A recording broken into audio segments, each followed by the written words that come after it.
Hello, welcome to the MMA Freak Friday of the Week. I'm Matt Salzer. So this week we will be reviewing UFC 247 and then doing a very brief preview of the upcoming UFC Fight Night. So in the main event you had Jon Jones marginally successfully defending his title against Dominic Reyes. Let's be honest.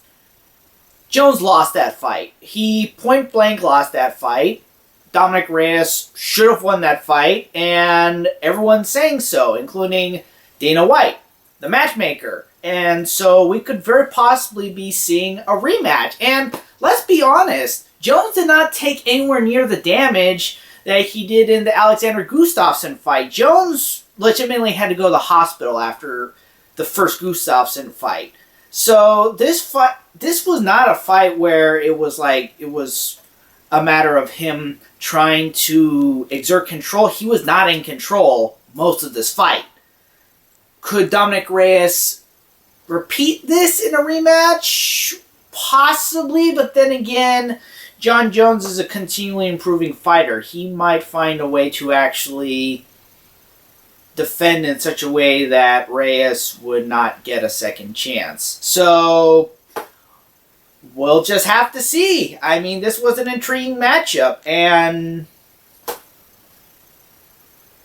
it's possible that maybe in the next match, Dominic Reyes could repeat, and the Jones era could legitimately end. But we're just going to have to see what goes on from there.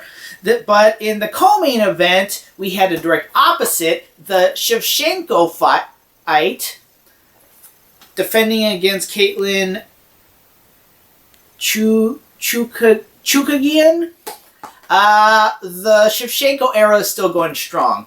Shevchenko defended the rounds that she was winning that fight before she took down Caitlin and put her in the crucifix and just kept pounding her face until the ref stopped it. So it was another dominant fight for Valentina Shevchenko. Let's be honest, she is just too good for the weight class. Someone is going to have to improve very well. This is one of those reigns where we could legitimately see Bullet Valentina reigning for an extremely long time as the flyweight champion. Now the question is, could she win a third fight against Amanda Nunes? Let's be honest, the reason why she hasn't been able to win against Amanda Nunes is because Nunes is too big of a fighter. If we're going to be honest, Amanda Nunes is dominant for her weight class, but Valentina's a better fighter. If things were just a tad bit more physically even, Nunes probably would have lost either of the first two matches, possibly both, but we're just going to have to see how things progress. Again, Amanda Nunes has been saying that she wants to go down and challenge Valentina for the flyweight title. That's not going to happen! This woman is huge. She was about the same size as Cyborg in their fight. She cannot cut down to flyweight. Sorry, Amanda Nunes, it's not going to happen! Yeah, so, like I said, Bullet Valentina won and successfully defended her title. We'll see who the UFC essentially feeds to her next. But anyways, so then you had two up-and-coming heavyweights. Justin Tafa TKO'd Juan Adams. I believe Adams was a product of the UFC, the Dana White Contender Series. But interestingly enough, this morning on Twitter, he said that he's actually been released from the UFC. I think that's premature. Unless he's in free agency right now. He's had a few fights. Maybe they didn't sign him to an extremely long-term contract. Maybe it was just a few fights. I don't know. We're going to have to see. But anyways, then Dan Ige beat Mirsad Bektic.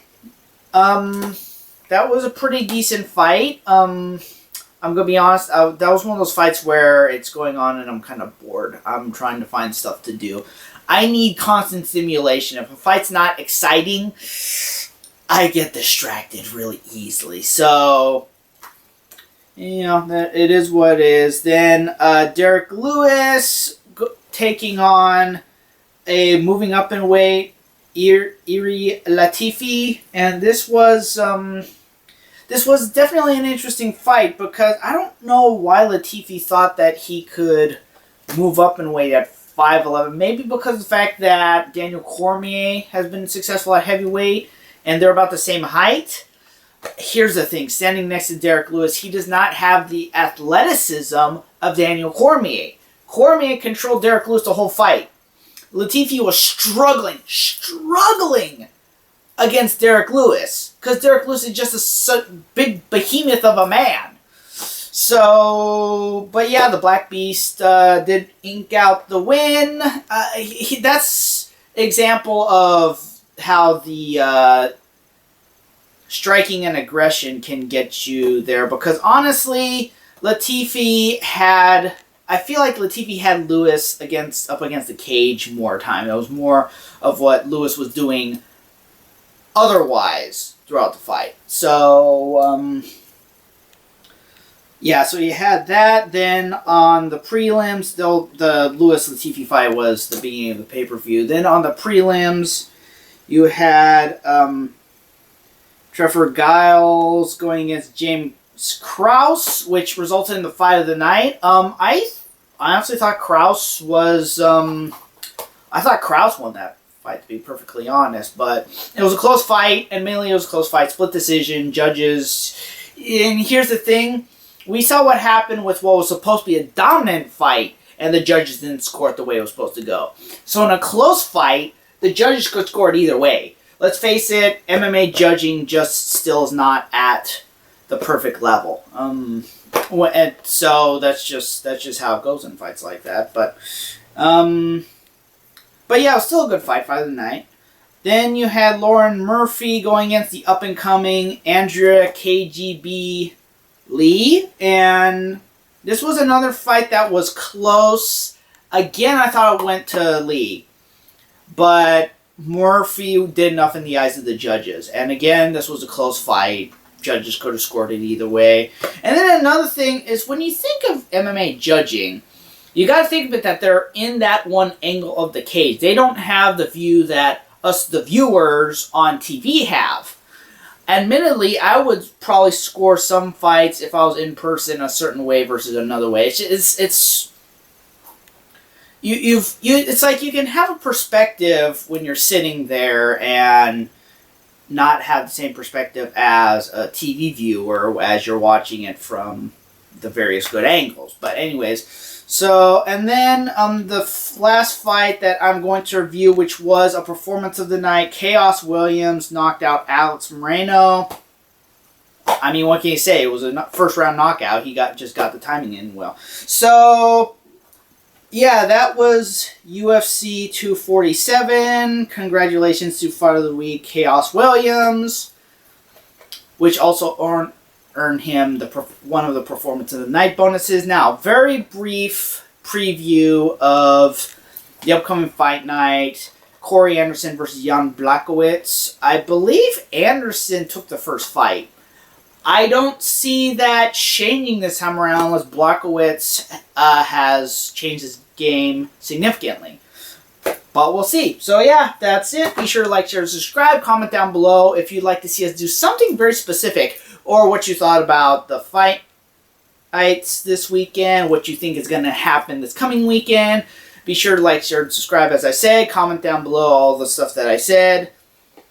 Be sure to follow our Twitter at MMA Freakout. My personal Twitter is at Matthew Salzer. Also be sure to check out MMA-freak.com for exclusive content. I'm Matthew Salzer. I'll see you next time.